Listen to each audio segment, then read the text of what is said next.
las temporadas, o sea, los temas que vamos desarrollando, siempre han tenido la intención de estar conectados, porque de verdad creemos que hay un proceso en el que Dios ha estado llevando, por eso es Dios, ¿no? Tanto a la comunidad como al individuo.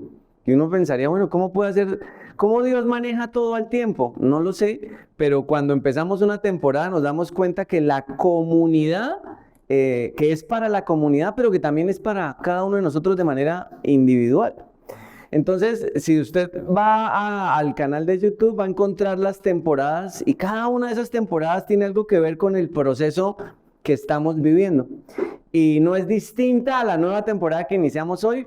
Y vamos a empezar a estudiar la carta de Gálatas. Y lo que vamos a hacer, para que entienda cómo lo desarrollamos como comunidad, es un estudio texto a texto, verso a verso, capítulo a capítulo. Entonces vamos a estudiar Gálatas y usted se va a quedar con la boca abierta de ver cómo la Biblia es tan relevante, tan actual. No tenemos que ponernos a inventar mensajes que suenen modernos, porque la Biblia es loquísima. La Biblia está hecha para nosotros hoy, porque fue escrita por alguien desde la eternidad. Entonces eso me fascina.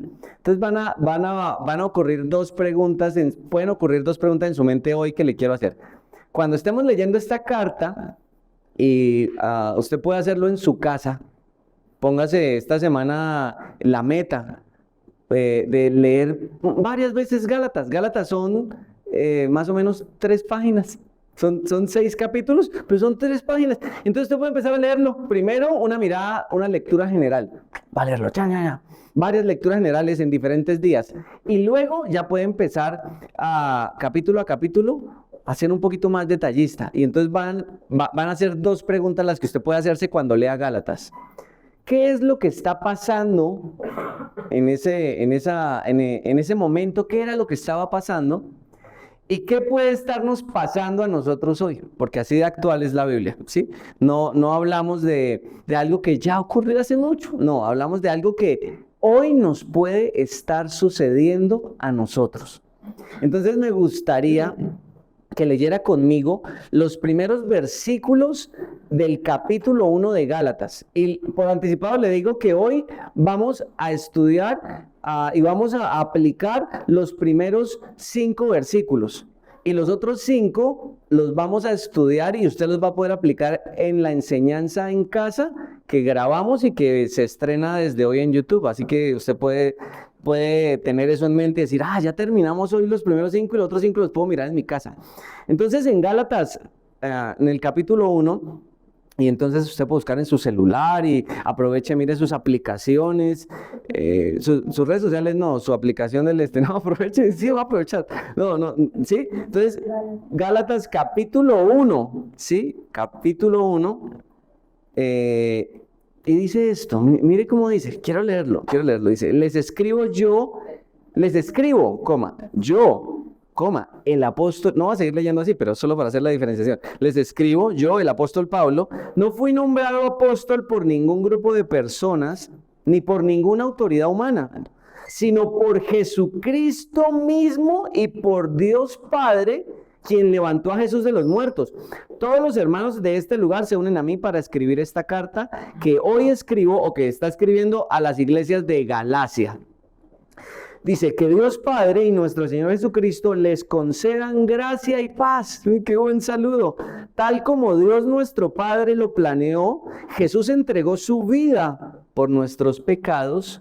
¿Para hacer qué? Para rescatarnos de este mundo de maldad en el que vivimos.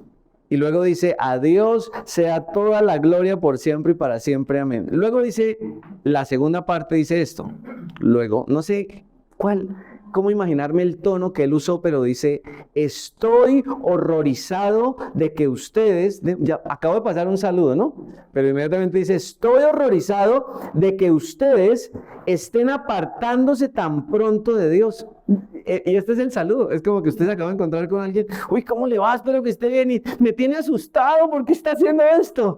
O sea, él viene con un afán impresionante, porque él dice, estoy horrorizado de que ustedes estén apartándose tan pronto de Dios. quien los llamó a sí mismos por medio de la amorosa misericordia de Cristo. Están siguiendo un evangelio diferente, que aparenta ser la buena noticia, pero no lo es en absoluto. Están siendo engañados por los que a propósito distorsionan la verdad acerca de Cristo. Aquí ya se torna esto intenso, ¿no? O sea, la conversación ya es de transpiración, ya es una conversación de transpiración. Dice, si alguien, ya sea nosotros o incluso un ángel del cielo, les predica otra buena noticia diferente de la que nosotros les hemos predicado, que le caiga la maldición de Dios. Repito, dice, si alguien predica otra buena noticia distinta de la que ustedes han recibido, que esa persona sea maldita. Wow. Queda claro. Y esto aclara todo. Me gusta como dice, queda claro. No es mi intención ganarme el favor de la gente. Ah, ya sé por qué está escribiendo así.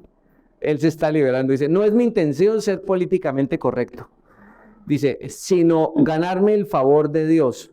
Si mi objetivo fuera agradar a la gente, no sería un siervo de Cristo. Entonces, los versículos del 6 al 10 los vamos a trabajar en la enseñanza en casa, en nuestra grabación de YouTube, pero hoy quiero enfocarme en los primeros 5 versículos. ¿Qué es lo que está pasando? ¿Sí? Y si me siguió en la conversación, ya va a entender un poquito más por qué nuestra serie se llama Gálatas, peligros del lado oscuro. Peligros del lado oscuro. Piensen en esto. ¿Qué peligros se imagina usted que hay en el lado oscuro? ¿Qué es lo primero que viene a la mente cuando piensa en la oscuridad y los peligros que hay en la oscuridad? No tiene que ser nada así teológico ni espiritual. Hablo de ¿qué se imagina que hay en la oscuridad? Bueno, hablándolo de manera un poquito, hablándolo de forma como reflexiva, bueno, si hay oscuridad no puedo ver bien el contexto de lo que está pasando. Pero ¿qué más se imaginaba usted que había en la oscuridad de pequeño? El coco, el monstruo que funciona bien si usted se mete bajo de la cobija, como si no pudiera meterse él en la cobija también, pero la cobija lo cubre a uno, ¿cierto? El pasillo oscuro largo. ¿Qué hay en la oscuridad? ¿Qué peligros hay en la oscuridad? Si no estoy viendo, no sé quién es el que me está hablando. Y si me está hablando alguien y estoy solo en la casa, pues me da más miedo todavía, porque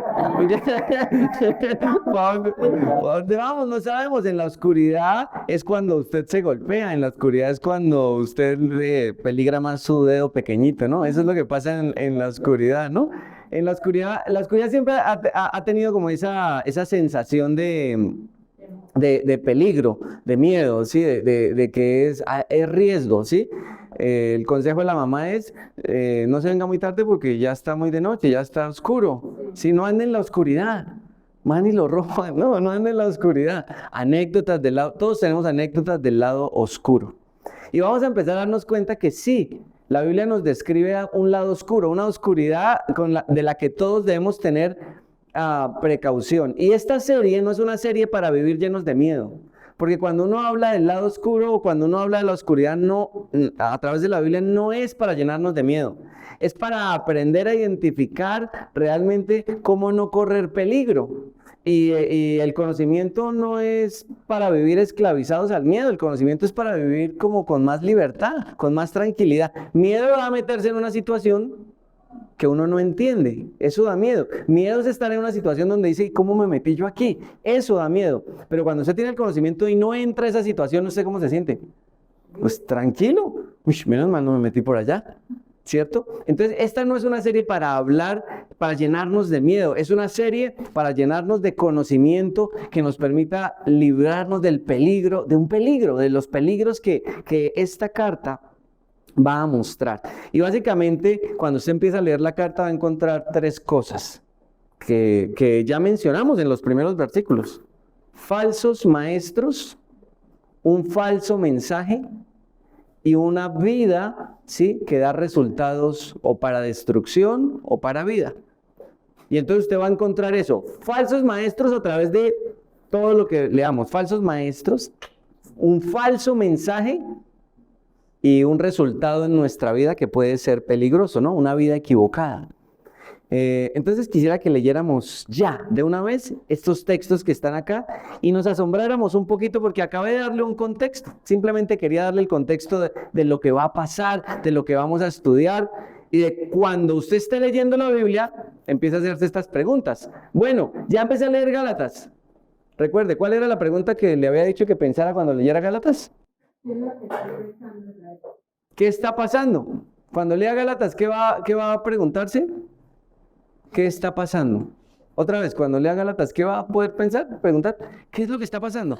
Pero luego tiene que preguntarse ¿qué puede pasar hoy? ¿Qué me está pasando a mí? Son dos preguntas que se va a hacer en la medida que lea Gálatas. Y recuerde estos elementos, que durante todo lo que usted lea va a encontrar falsos maestros, personas que están hablando tienen un mensaje equivocado, un falso mensaje y un estilo de vida y una vida que está equivocada. Pero ese es el final de la historia, ¿no? Sin embargo, ¿cómo llegamos hasta allá? Bueno, me gusta ir paso a paso.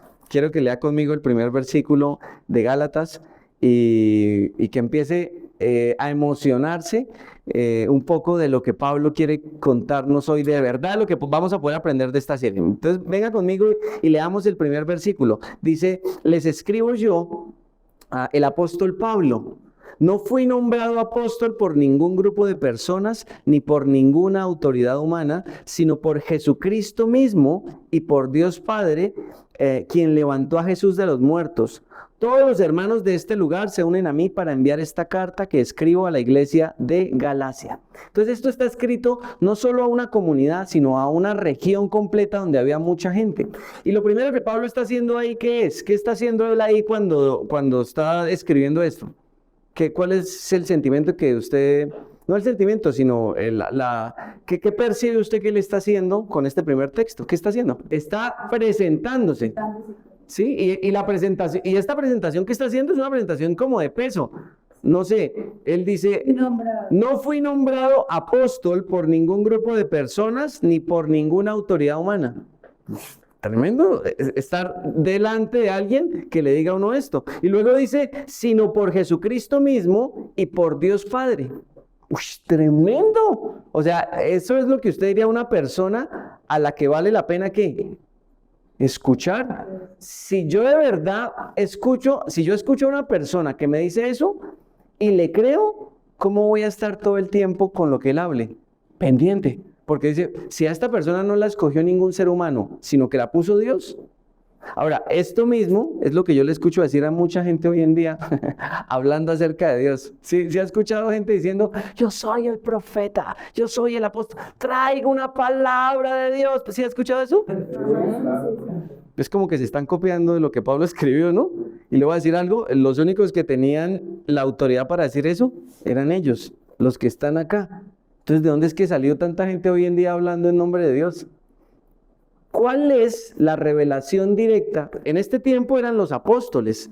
Los apóstoles eran los que estuvieron con Jesús y en ese momento ellos eran los que decían, a nosotros nos nombró Jesús.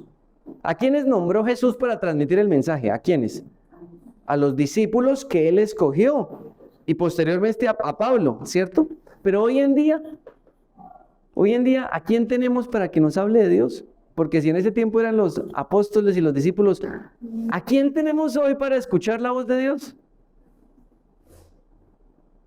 No es a ningún ser humano que esté vivo, sino a los que ya dejaron una inspiración. Por eso nosotros hoy podemos decir que la Biblia, que la palabra es inspirada por Dios, porque fue escrito por aquellos a quienes Jesús les dejó la responsabilidad. La única revelación confiable que usted y yo tenemos hoy para escuchar el mensaje de Dios no está en el corazón o en la interpretación de una persona como nosotros. Está en la Biblia, porque fue hecha a través de las personas que ¿quién escogió? Jesús. La característica específica de una revelación es que fuera escogido por Jesús. Por eso los discípulos tenían esa responsabilidad. Ellos mismos no eran divinos, a ellos los escogió Jesús y les dio la capacidad. Pero hoy en día, ¿qué tenemos? Sus palabras. Así que quiero decirle que usted va a liberarse y a librarse de la mayor cantidad de peligros si aprende a escuchar la inspiración de Dios y no a supuestas personas inspiradas por Dios. No hay nada más complicado que usted meterse en un mundo de escuchar a personas y gurús inspirados que dicen lo mismo que Pablo decía, pero ni siquiera fueron escogidos por Jesucristo.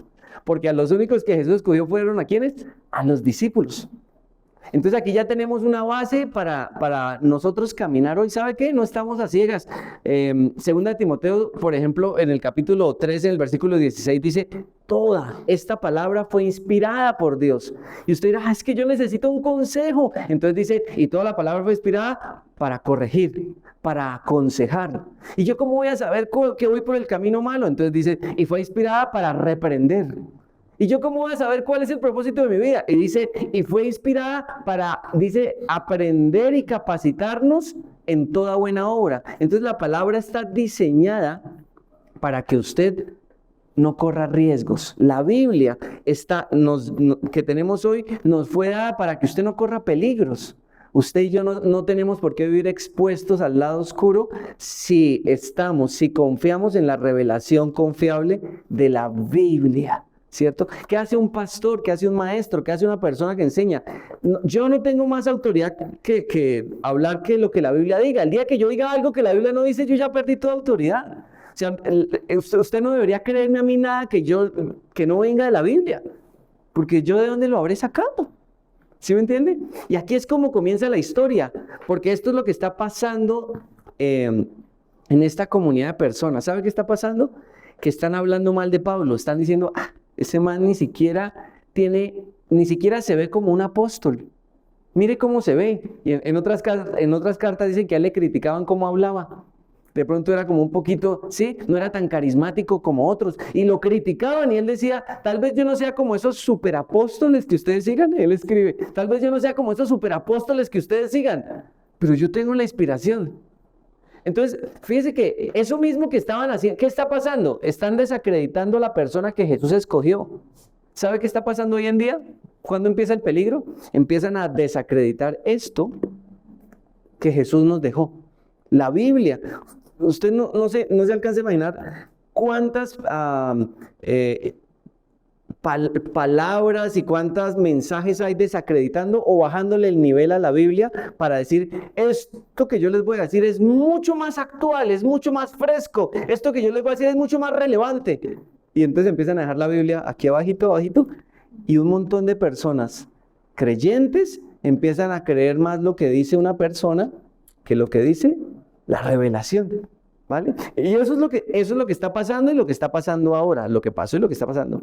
Y dice que todos los hermanos de ese lugar, en ese momento, se unían a Pablo. O sea, hay una coherencia bíblica, hay una coherencia.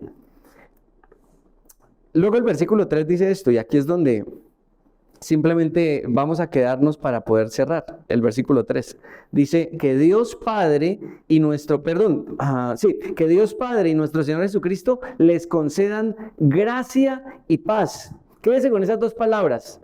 ¿Cuáles son las dos palabras? Gracias. Quédese con esas dos porque ya vienen en este momento. Luego dice: tal como Dios nuestro Padre lo planeó, Jesús entregó su vida por nuestros pecados para rescatarnos de este mundo de maldad en el que vivimos. Así que lo primero que el versículo 4 dice es que Dios nuestro Padre planeó algo para salvarnos. Y ahí es donde la primera palabra que ya acabamos de mencionar entra: gracia. Dios planeó. ¿Sabe qué significa Dios planeó? Gracia.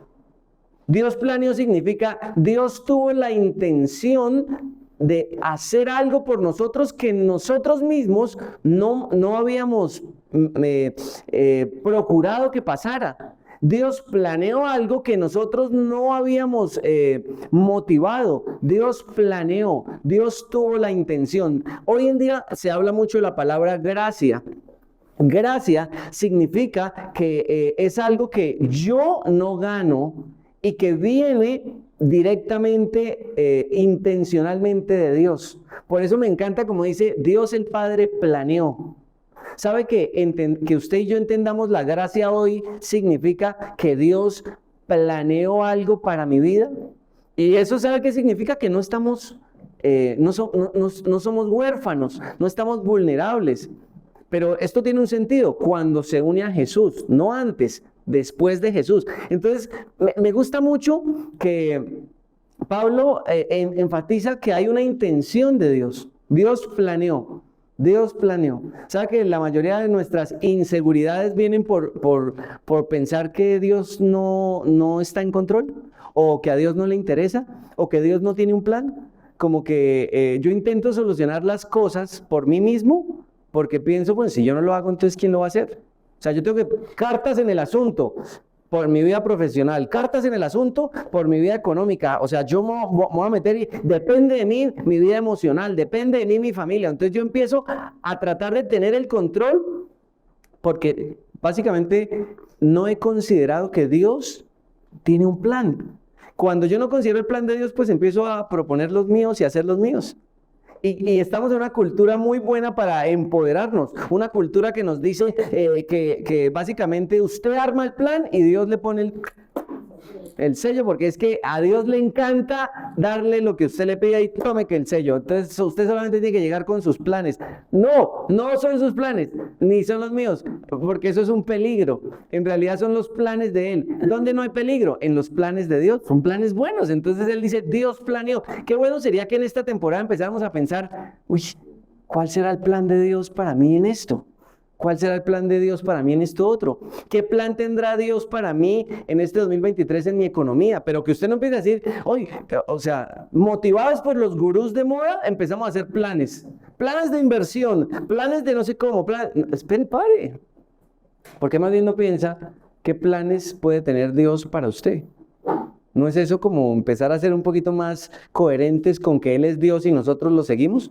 Bueno, Dios planeó. ¿Y qué fue lo que Dios planeó? Luego dice que Jesús entregara su vida por nuestros pecados para rescatarnos de este mundo de maldad en el que vivimos. Jesús, dice, se entregó.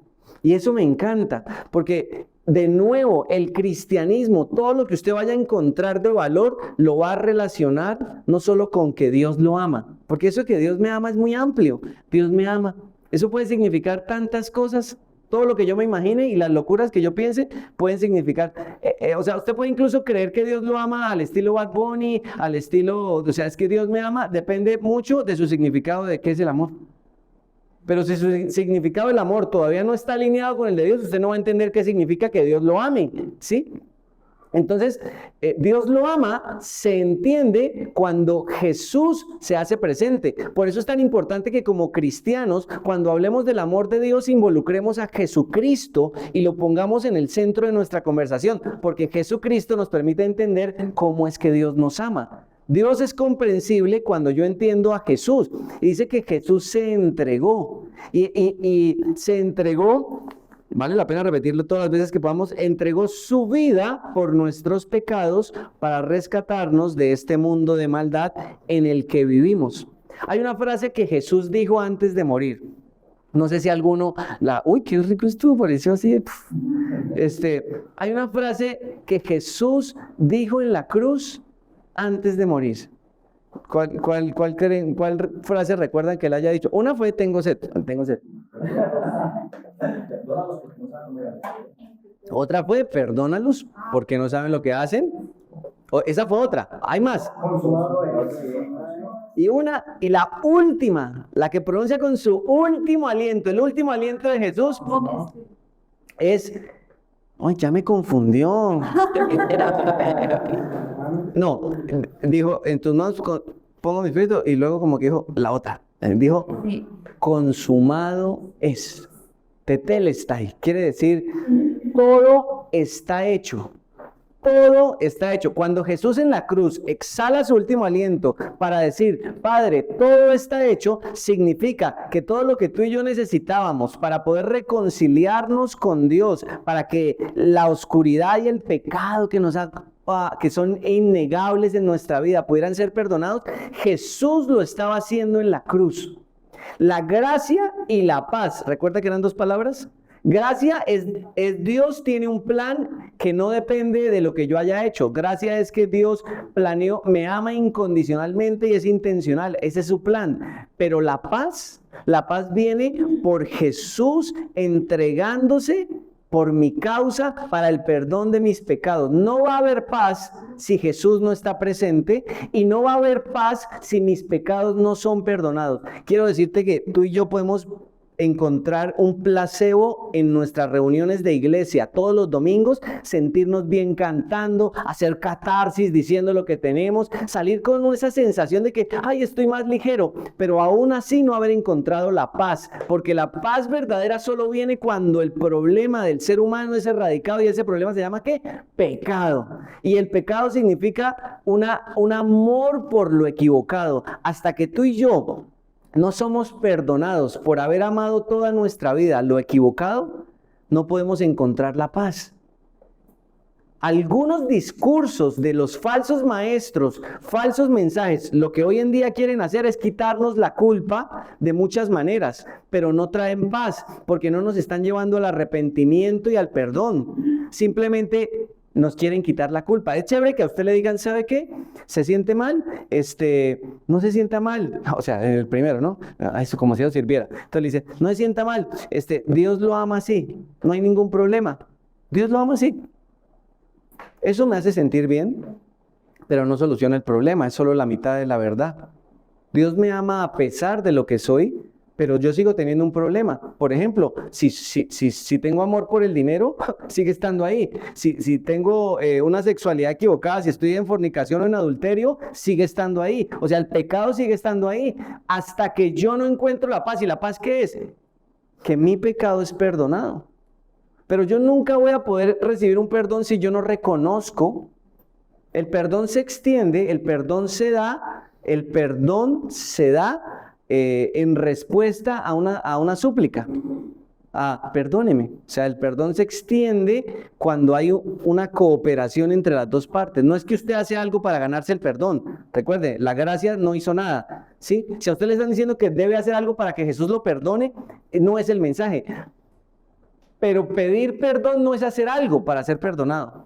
Pedir perdón es suplicar y decir, yo quiero que me perdone. O sea, yo ya no quiero esto. La paz que Jesús da significa eso. Y este primer capítulo y este primer episodio era muy importante para mí aclararlo, porque a lo largo de todo el capítulo vamos a ver otras cosas, pero esto, que la gracia, que lo que recibimos de Dios lo recibimos no porque pactemos o hagamos o seamos buenas personas o porque vengamos el domingo y cumplamos ciertos rituales. No, lo que Dios nos da no lo hace porque nosotros intentemos ser buenos, eso es la gracia. Pero la paz solo llega cuando a través de Jesucristo reconocemos lo que hay en nosotros. ¿Y qué es lo que hay en nosotros? Dice que Jesús viene para rescatarnos de nuestros pecados. Jesús muere para pagar por nuestros pecados. Por eso cuando Él dice en la cruz consumado está diciendo, ya es suficiente. Usted necesita el perdón de sus... ¿Quiere tener paz? Vaya a Jesucristo. ¿Y qué? Y libérese de la culpa y de la vergüenza. Pero usted no se libere de la culpa y de la vergüenza rebajando la maldad. Por ejemplo, esto no es tan malo o a Dios no le desagrada. No, la maldad es maldad. Sí, el pecado es pecado. Sí, para quitarnos la culpa. ¿Qué es la culpa? La culpa es eso que yo tengo en mi vida por algo que hice, ¿sí o no? Siento culpa. ¿Y qué es la vergüenza? La vergüenza es por algo que yo pienso que soy. Me siento avergonzado por algo que yo creo que soy. Y ambas cosas las quita Jesús. ¿Cómo? A través de su perdón. Pero yo necesito reconocer que hay algo en mí. El pecado. Entonces a veces decimos, pero es que este mensaje del pecado, siempre hablando de pecado. Pero es que sin hablar de pecado, ¿cómo hablamos de salvación? ¿De qué cree usted que Jesús vino a salvarlo? ¿De la pobreza? Eso es para esta vida y para la eternidad. ¿De qué vino a salvarlo? ¿De una enfermedad? Pero luego usted se va a enfermar y se va a morir de algo. Entonces fue que no lo salvó. Él no vino a salvarnos de algo temporal, Él vino a salvarnos de lo que era eterno. Y lo que era eterno era un destino sin Él, un juicio a causa de lo que nosotros habíamos hecho. Entonces me parece bonita esta palabra. Jesús es suficiente. La cruz, lo que Jesús hace, nos dice que Jesús es suficiente. Y si usted hoy empieza a pensar, bueno, ¿qué ha estado pasando en mi vida en la medida que yo he venido leyendo la inspiración de Dios? Me he dado cuenta que Jesús es suficiente. Empecé a satisfacer ¿recuerdan esto? Empecé a satisfacer ya no solamente aquí mi barriga, sino mi corazón. ¿Es Jesús suficiente para mí hoy? O lo que estoy viendo es que Jesús es más como un medio para alcanzar lo que creo que me va a hacer suficiente. Jesús es el que me va a dar esto, porque cuando tenga esto sí va a ser suficiente. Ahí hay una gran diferencia. Es distinto pensar que Jesús es suficiente a creer que Él es el que me da lo que va a ser suficiente para mí. No, Él es suficiente. Jesús es suficiente.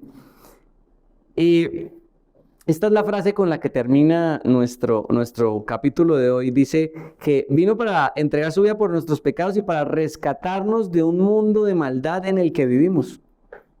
Eso suena muy conspirativo, ¿no? Un mundo de maldad en el que vivimos. Pero todo el Nuevo Testamento lo repite. Toda la Biblia lo repite.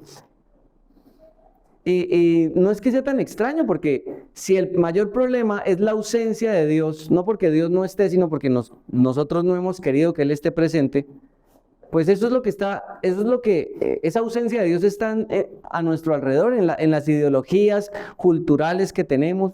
La ausencia de Dios está en las estructuras sociales, sea patriarcal o matriarcal. ¿Sí? La Biblia no respalda un tipo específico de gobierno de derecha o de izquierda. La Biblia no respalda ni predica un tipo de sistema de gobierno de opresor hetero, no sé cómo que llaman, ni tampoco de mujeres. Eso no respalda la Biblia.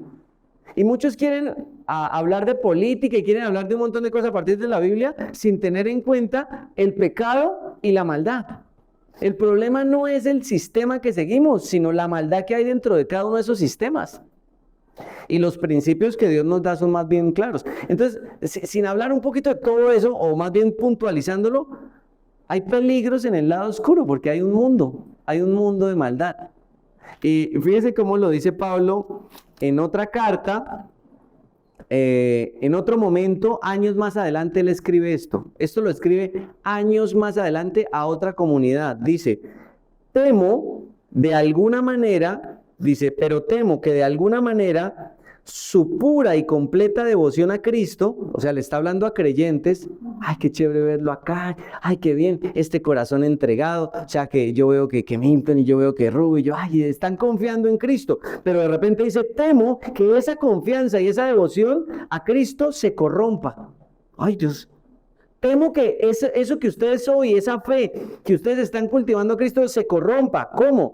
Tal como Eva fue engañada por la astucia de la serpiente, ustedes también pueden ser engañados hoy. Entonces es una advertencia al lado oscuro y dice esto, ustedes, y este es el problema, quiero que se vaya con esto, ustedes soportan de buena gana todo lo que cualquiera les dice. Escuche esto, ¿de dónde viene el problema? Falsos maestros, un falso mensaje, un estilo de vida equivocado. ¿Y cuándo es que yo empiezo a escuchar un falso maestro? ¿Cuándo es que yo empiezo a escuchar un falso mensaje? ¿Cuándo? Dice, ustedes soportan de buena gana todo lo que cualquiera les dice. Aun si les predican a un Jesús diferente del que nosotros predicamos, o a un espíritu diferente del que ustedes recibieron, o un evangelio diferente del que creyeron. ¿Sabe dónde está el problema? El problema no es que usted de pronto no haya tenido una experiencia real con Jesús. Ese no es el problema. El problema es que después de eso, usted siguió escuchando y confiando en la fuente equivocada, a la persona equivocada, el mensaje equivocado, y eso se va a ver reflejado en su vida. No le atribuya el desastre que usted haya sentido en su vida espiritual a Dios. Tiene que atribuírselo a quién ha venido escuchando, en quién ha confiado. Cuando uno empieza, piensen esto en los falsos maestros, cuando uno empieza a confiar en alguien, Esta es la aplicación, ¿no? Porque ya hablamos de la gracia, la paz, pero al final la advertencia es esta. Entonces, la advertencia es pilas con el lado oscuro. Bueno, hablemos del lado oscuro. ¿Cuándo uno empieza a confiar en alguien? En su experiencia. No hablo de un falso maestro, en alguien. ¿Cuándo uno empieza a confiar en alguien?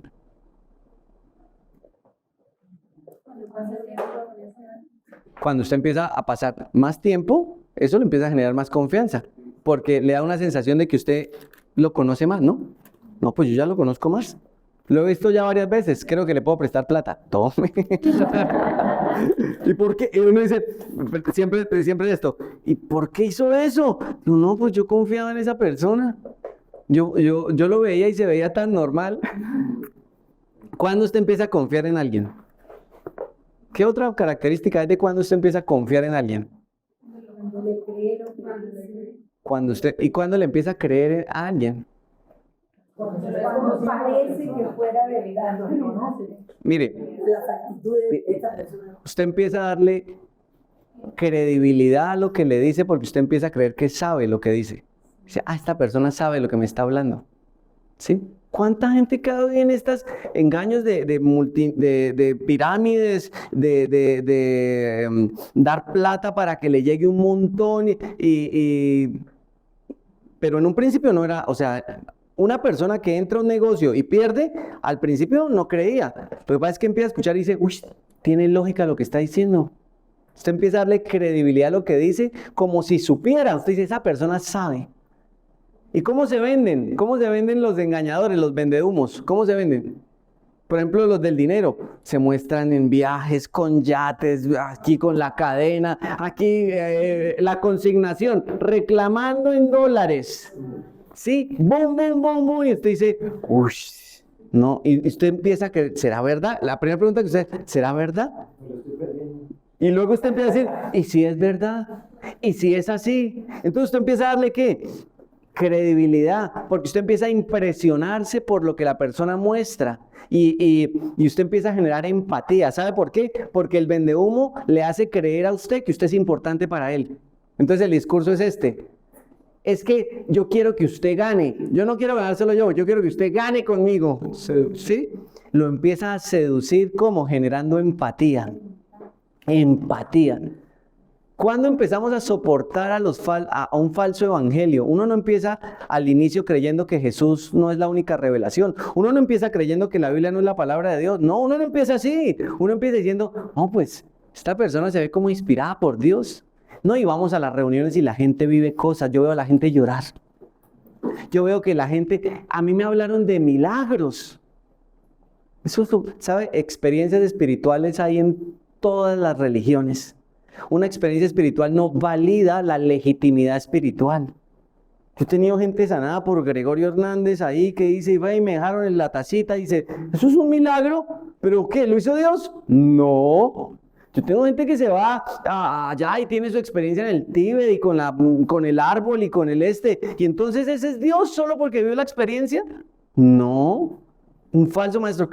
Pero el mayor peligro de Gálatas no son los pensamientos que rechazan a Jesús. El mayor peligro de Gálatas es que distorsionaban a Jesús. No lo negaban, lo distorsionaban. Le pegaban pedacitos a esa idea de Jesús que uno tenía. Entonces, falsos maestros, ¿cómo llegamos a confiar? ¿En quién confía usted? ¿A quién le está dando su confianza hoy? ¿Cuáles son sus influencers hoy en la vida? ¿Sí? ¿Cuáles son las personas que lo influencian para hacer la vida que tiene? ¿Qué consejos escucha usted para hacer negocios? ¿Qué consejos usted escucha para su familia? ¿Cuáles son los influencers hoy de su vida?